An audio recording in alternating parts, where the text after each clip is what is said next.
Labą dieną, esu Paulius Savižinis, organizacijų konsultantas ir sveikiname su jumis iš EBIT konferencijos. Ir aš tikrai labai džiaugiuosi galėdamas pakalbinti Meik Wiking iš Danijos, laimės tyrinėtoją, laimės instituto įkūrėją ir vienos iš knygų šią temą autorių. So, Mike, I just shortly presented you. Sure. Yeah, and we switched to English, to language we can talk to. So, this is the ultimate question or ultimate topic, as we agreed before, the happiness. And as you told from the stage, you have 3 questions here. So how to measure happiness, why some people are more happier than others, and how improve quality of life. Right. So during those years, 6 years of research, what did you find? So what is your insights, general insights? Right. About So let's take each of them. So how we measure happiness. I think we actually have some quite good tools today that are able to capture a lot of what people feel and talk about when they talk about happiness. So I don't think they're perfect, but I think they are valuable, and I think they can be used to inform political decision making. So secondly, why some people are happier than others? Well, a lot of factors also impact life satisfaction, everything from genetics, age, income levels, employment status, our relationships, and so on. So I think we should look at happiness the same way we look at health. We also know that genetics matter or biology matter. We're born more or less healthy.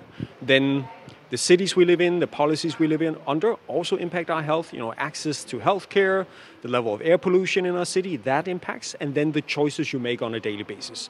You know, what is your diet? Do you exercise? Do you smoke? Do you drink? And so on. And I think it's useful to look at happiness the same way. And then thirdly, how to improve quality of life. Well, we can see that when we look at country levels, there are some quite clear patterns on why some countries are happier than others. High levels of trust, GDP levels, high level of social support, high levels of freedom. All of those things impact quality of life. So, of course, I think the most interesting question always so what is happiness? And of course, when we are trying to measure, it sounds like we are talking about life quality of life, satisfaction. And the question is, maybe we use this happiness like a brand, as a brand name, but still we are talking about quality of life and satisfaction. Yeah. So how those, concepts are related, or how would you? So to me, they're overlapping. I think life satisfaction, well-being, quality of life, happiness, the issue with them is that they are wide. So you have one idea of what happiness is. I have another perception, perhaps.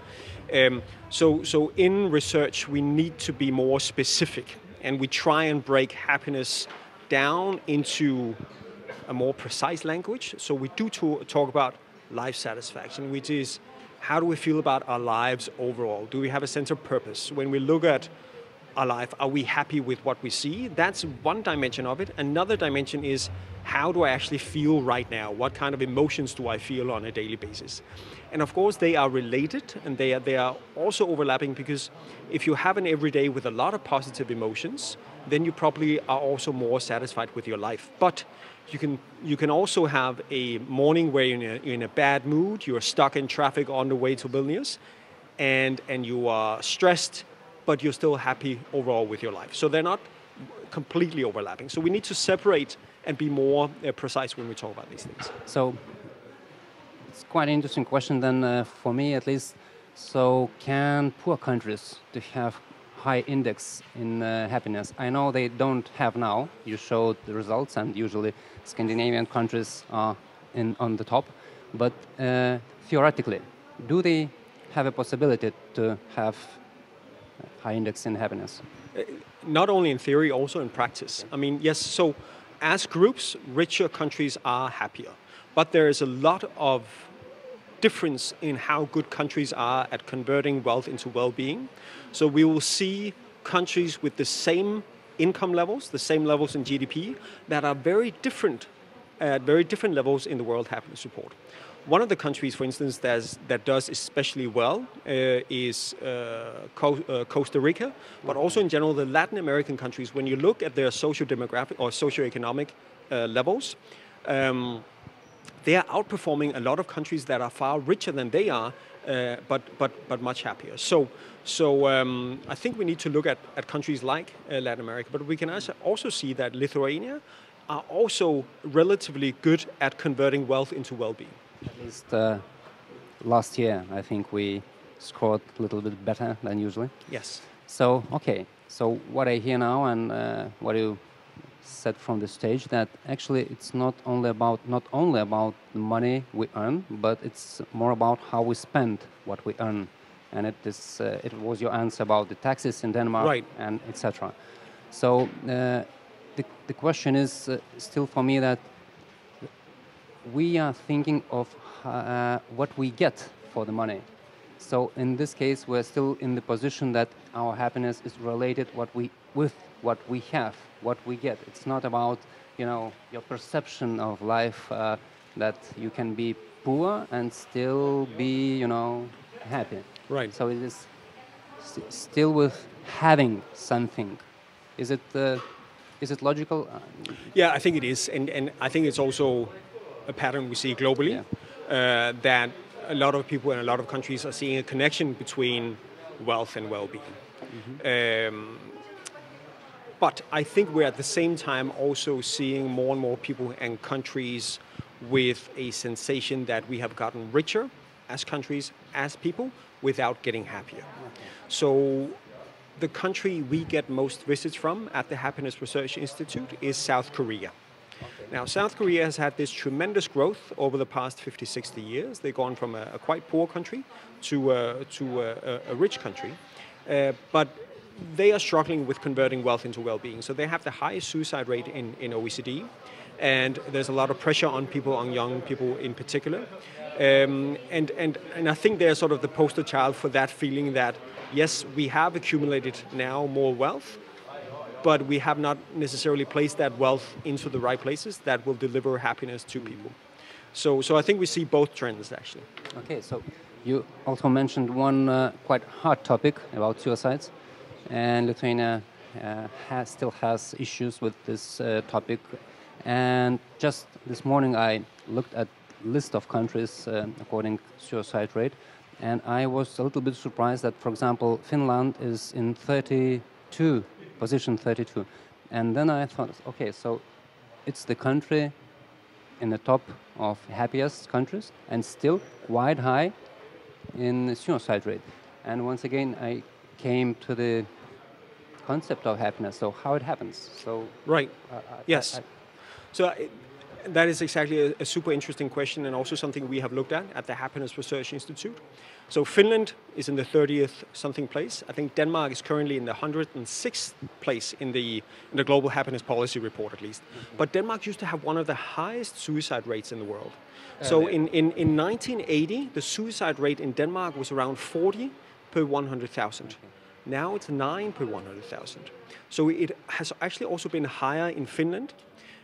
So I think it's interesting to see that you can have efforts that are drastically reducing suicide rates over the 30 or 40 year period. And I think we're seeing also the same, hopefully, progression in Lithuania.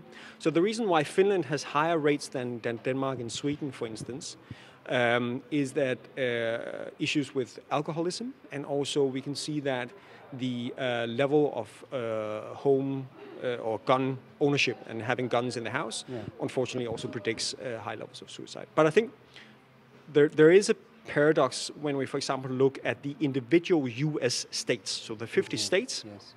We can see that happier states also have a slightly higher suicide rate. So there's something called the happiness-suicide paradox, in part due to that pattern in the US.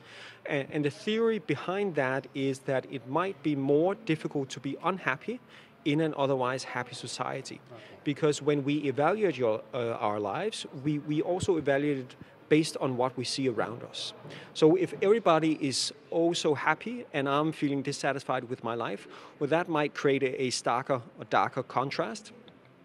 So that might be part of the paradox that we see there. So this is a very interesting hypothesis, and we can try to check it.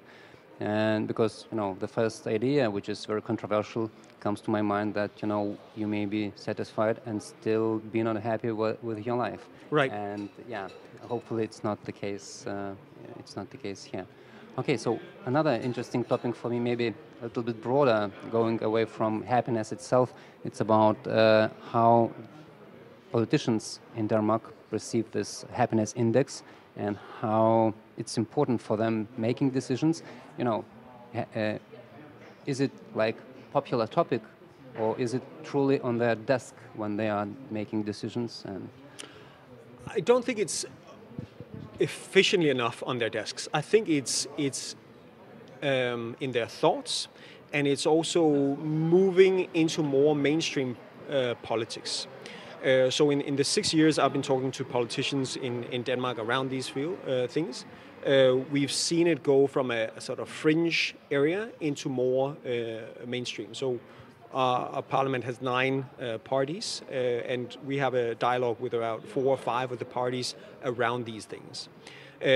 But I actually think some other countries outside the Scandinavian countries are further ahead than we are in making this part of policy, making this part of how you measure progress. So the UK have been measuring well-being and quality of life since 2010-11.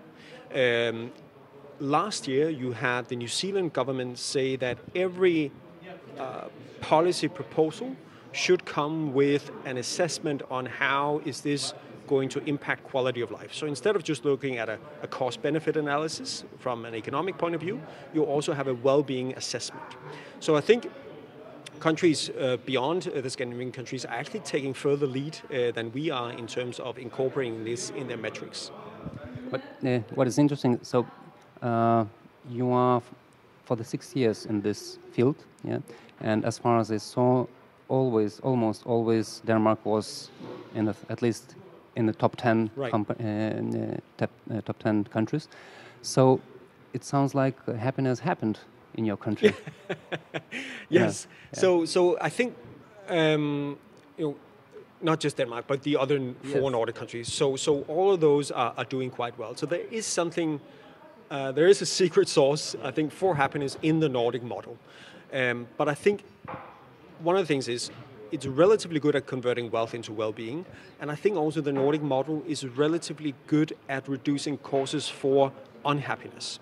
So giving access to healthcare, giving access to education, giving unemployment benefits if people lose their job. So I think we often say that the Nordic countries are the happiest in the world.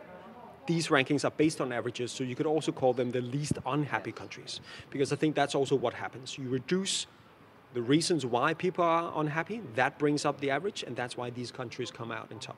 Okay, that sounds like a piece of advice to concentrate also on lowering unhappiness rather than raising happiness. It's also about politics. Exactly, and I think that's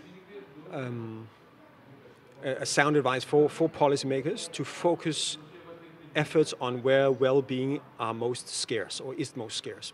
And I think it's also, from a cost-benefit point of view, easier to raise people out of misery than trying to make people that are doing quite well even happier. Okay, so one more topic. You are a writer also, and you have written at least 1 book on Hygge, yeah? Hygge. Yeah, you're doing well. Yeah, Danish concept right. of coziness. Yeah. Can you tell more a little bit for our listeners? Sure. So hygge is a Danish word. It's both a verb, it's an adjective, but it's I think the best short definition is the art of creating a nice atmosphere. So it's these moments where we experience pleasure, togetherness, relaxation. And of course, that also happens here in Vilnius. But I think what is uniquely Danish is we have a word that describes that situation. Now, it's also something that Danes see as part of our national identity and part of our national DNA. And we used to think of it as something uniquely Danish, but now it's a global phenomenon. So my book have been translated to, I think, 37 languages. And it's because, we might be Lithuanian and Danish, but we're first and foremost human. So we can see that the same things that give people satisfaction and happiness in Copenhagen are the same things also in Vilnius. So it's about community, being in cozy environment, caring for each other. Is it? Yeah. Yes. Something about that. Okay. And is it new word? Well, it came to written Danish in the beginning of the 1800s. Yeah. 1800s. Right. So it's a common word. It's something every kid in Denmark grow up with. Actually, one of my friends, he has a young daughter, and I think it was one of her first 20 words that she learned was hygge. So it's something that we throw around a lot. Okay, so maybe the last question for us. Denmark, of course, is an example of a happy country and example of how to make people more happier. Do you have any examples for yourself, for yourself as a happiness researcher in the world?